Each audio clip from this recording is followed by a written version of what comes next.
guys, welcome back to my channel. Today we are going to be talking about the nutritional and lifestyle tips to actively gain muscle mass.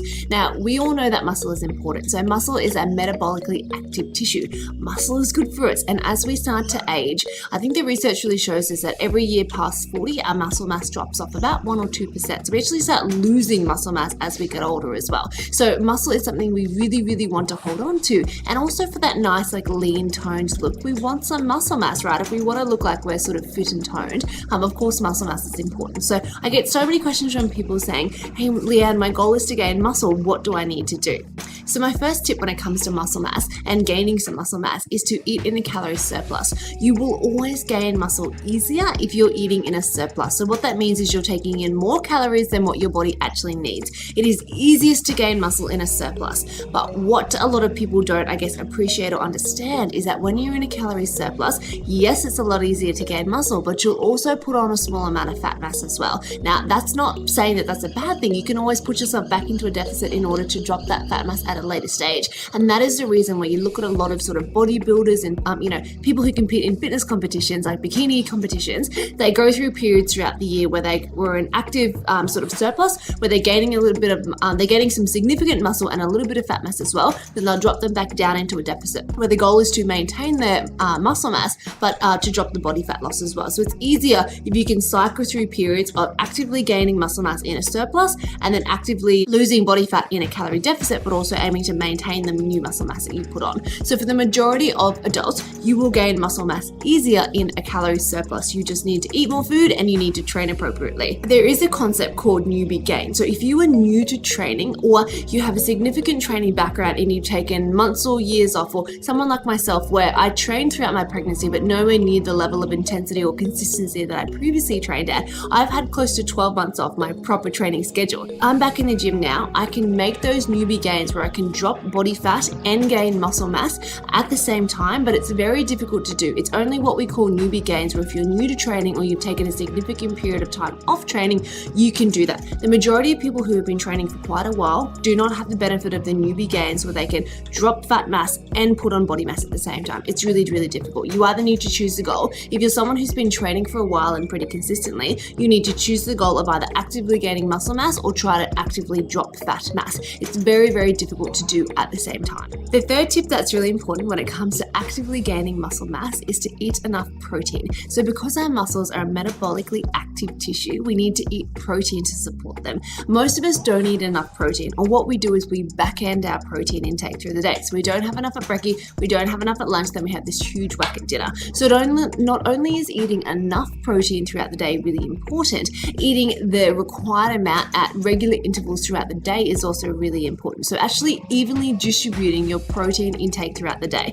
Your body can only absorb and utilize a certain amount of protein at one time. Say for somebody like myself, my body might only absorb and utilize maybe 30 to 40 grams of protein. If I was to go and have this enormous steak for dinner and it had 60, 70, 80 grams of protein in it, or if I had a massive steak, then a protein bar, then a protein shake, all of that protein is going to waste. My body will only take what it needs, it'll absorb that and put it towards cellular repair, muscle mass, all that sort of thing. And whatever it doesn't need, it's going to get stored on my body as body fat, or it can get used as energy. So more protein isn't necessarily better. And in the majority of cases, more protein is not good because it just leads to extra fat mass if you're eating in a surplus. So of course we want enough protein throughout the day, but actually evenly distributing it throughout the day is ideal as well. And where research from a sports nutrition perspective comes from is we want about 4 even hits of protein throughout the day. So for the average adult, what that looks like is about 25 to 30 grams of protein regularly spread apart about 4 times a day.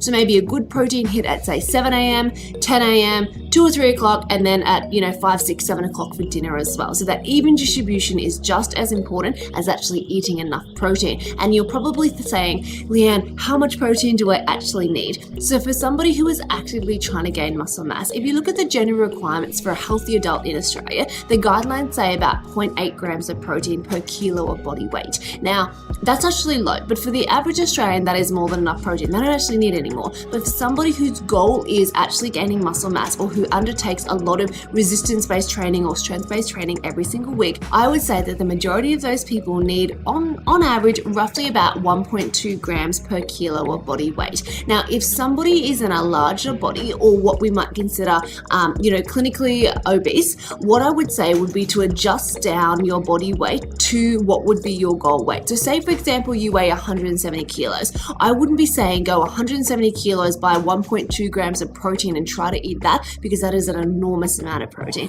I would say if you're 170 kilos, what's your goal weight? Is your goal weight, say, for example, 100 kilos? Then I would be aiming for 100 kilos by 1.2, which is still a lot of protein, but it's a lot more manageable than eating 170, if you're 170 grams trying to eat 1.2 kilos per gram. So if you're in a much larger body, adjust down your weight to what your, a realistic healthy goal weight, maybe not your goal weight, but a realistic healthy body weight for you would be, and then multiply that by 1.2. It's going to be a much better target for you.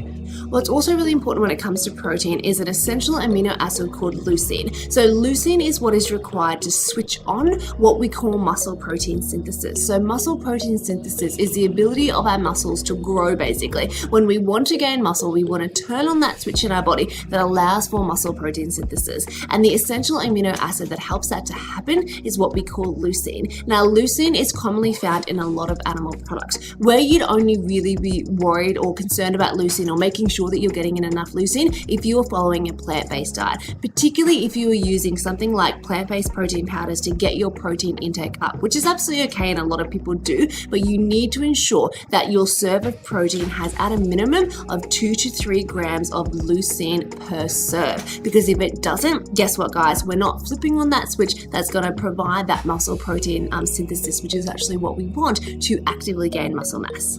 And then finally, to actively gain muscle mass, we of course need to do the appropriate amount of training. So I'm going to stay in my own lane here. I'm a dietitian. I'm not a trainer. I can't tell you guys what you need to be doing, but I would say on average, you need to be doing a couple of days a week of some sort of resistance or strength-based training. But you should absolutely chat with your trainer or some sort of exercise physiologist or personal trainer in terms of how much and what that looks like for your body and your lifestyle. Because if you're a beginner, you could be just using your body weight and that would be enough resistance. But if you're someone who has a really big training background, you might actually need to add quite a lot of load onto your, squat rack or something like that.